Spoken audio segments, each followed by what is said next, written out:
খারাপ পরিস্থিতি আসলে বোঝা যায় কি কতটা আপন। আপনার খারাপ সময় হলো আল্লাহর পক্ষ থেকে নিয়ামত, কারণ খারাপ সময় আসে আল্লাহর পক্ষ থেকে মানুষ চেনানোর জন্য। খারাপ সময় সব পরিস্থিতি সামলে নিজেকে শক্ত রেখে ধৈর্য ধরে আল্লাহর উপর ভরসা রেখে সব কিছু সামলাতে পারি, এটাই আল্লাহর কাছে চাওয়া। হ্যালো এভরিওয়ান, আসসালামু আলাইকুম। কেমন আছেন সবাই? কি অবস্থা সবার? একদম সকালে উঠে ভোরে উঠে ঘরের সব কাজ শেষ করে আফুকে নিয়ে চলে যাচ্ছি ফেনী। আফুকে আজকে ডক্টর দেখাতে হবে, তার উপর অনেকগুলো টেস্ট করাতে হবে। আফু রাতুলকে নিয়ে রিজার্ভ একটা গাড়ি নিয়ে ঘর থেকে বাইর হয়ে গেলাম। আফু অসুস্থ হওয়ার পর থেকে ডক্টর দেখানো, হসপিটাল, মেডিসিন সব কিছু মিলে একটা বিরক্তকর দিন পার করতেছি। যাই করি না কেন সব কিছু আমাকে সামলাতে হয়। সাগরাইনে আসি, আমার খালাতো ভাইয়ের দোকানে বসে আছি, কারণ আমাদের সাথে আমার খালাতো ভাইও যাবে। এখানে দেখতেছি বৈশাখে রেলি করতেছে, একাডেমি থেকে বাইর হয়েছে। যাই হোক, ফেনী যাওয়ার জন্য আমরা গাড়িতে উঠে পড়লাম। সব কিছু আমি করলেও ফেনী গিয়ে ডক্টর দেখানো, সব কিছু টেস্ট করানো আমার পক্ষে সম্ভব না। এগুলো আমার খালাতো ভাই করবে। ওনার শত ব্যস্ততার মাঝেও আমাদের সময় দিয়ে আফুকে ডক্টরের কাছে নিয়ে যাচ্ছে। আফু অসুস্থ হওয়ার পর থেকে উনি আমাদের জন্য অনেক করতেছে। আল্লাহ সব কিছুর জন্য একটা উসিলা দে।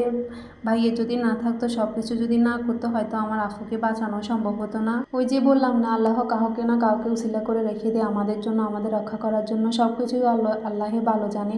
আল্লাহ তাআলা সব কিছুর মালিক, উনিই ভালো জানে কোন সময় কার বিপদ আসে, কোন সময় কার জন্য কী অপেক্ষা করতেছে।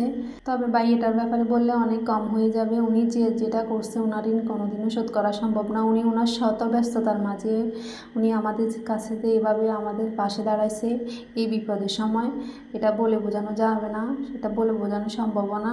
যাই হোক, সবসময় আল্লাহর কাছে এটাই চাই, ওনাকে আল্লাহ যেন সবসময় ভালো রাখে। যার ঘরে পুরুষ নাই সে বুঝে প্রত্যেকটা দিন পার করা কতটা কঠিন। আজকে যদি উনি না থাকতো, আমার পক্ষে সম্ভব না এই সব কিছু করা। একটা মেয়ের কাছে সম্ভব নেই, মানুষের কাছে সব কিছু সম্ভব না করা। তারা চাইলেও সব কিছু করতে পারে না। আমি আমার ফ্যামিলি সামলিয়ে সব কিছু সামলানোর পরেও আমার আফুকে নিয়ে মেডিসিন, ডাক্তার, হসপিটাল সব কিছু আমার পক্ষে করা সম্ভব হতো না। আর আমার বয়স এতটা বেশি না যে আমি সব কিছু বুঝি। যাই হোক, সব কিছু উসিলা আল্লাহ, আমাদের রক্ষা করার মালিকও আল্লাহ, যার কেউ নাই তার আল্লাহ আছে। যাই হোক, আমরা ফেনী চলে আসলাম। এখন আমরা ফেনী টাউনের মধ্যেই আছি। এখানে আসি দেখতেছি ফিলিস্তিনির জন্য দলবদ্ধ হয়ে সবাই মিছিল করতেছে। তার উপর আজকে পহেলা বৈশাখ, এটা পহেলা বৈশাখের ব্লগ ছিল। মেক করতে লেট হয়ে গেছে, তাই আপলোড করতেও দেরি হয়ে গেছে। এমন পরিস্থিতির মধ্যে ছিলাম, ভিডিও মেক করা, ভিডিও আপলোড করা, ভিডিও করা সব কিছু মিলে সম্ভব হয়ে ওঠে নাই।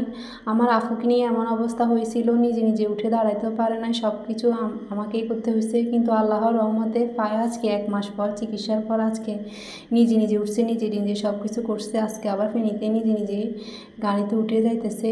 সব কিছু আল্লাহর ইচ্ছা, আল্লাহ চাইলে সব কিছুই পারে। যাই হোক, আমরা হসপিটালে চলে আসছি। এখানে 1 ঘন্টা লাগছে শুধু টেস্ট করাইতে, হয়তো আরও সময় লাগতো, কিন্তু আমার খালাতো ভাইয়ের সব কিছু পরিচয় থাকার কারণে তাড়াহুড়ো সব কিছু তাড়াতাড়ি হয়ে গেছে। এখানে আমার বাগিনা দেখতেছেন, এত দুষ্টামি, ও দুষ্টামি দেখলে মাথা পাগল হয়ে যাবে, এমন অবস্থা শুরু করছে, মনে হয় ফারকে আসছে। যাই হোক, তারপর আমরা সব কাজ শেষ করে আবার রিজার্ভ একটা গাড়ি নিয়ে বাড়িতে যাওয়ার জন্য রওনা হয়েছি। এখানে কিছু পথ যাওয়ার পর বাইরে দেখতেছি গাড়ি থামায় রাখছে, কোথায় গেছে বলেও যায় না, আমরা নিজেরাও জানি না। কিছুক্ষণ পর দেখতেছি নাস্তা নিয়ে আসছে।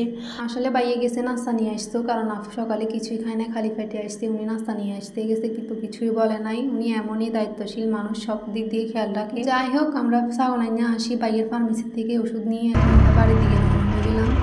আর আমার বাড়িতে অনেক লেট হয়ে গেছে। আজকে এখানে শেষ করছি। সবাই অনেক সুস্থ থাকবেন, ভালো থাকবেন। Thank for watching. আসসালামু আলাইকুম।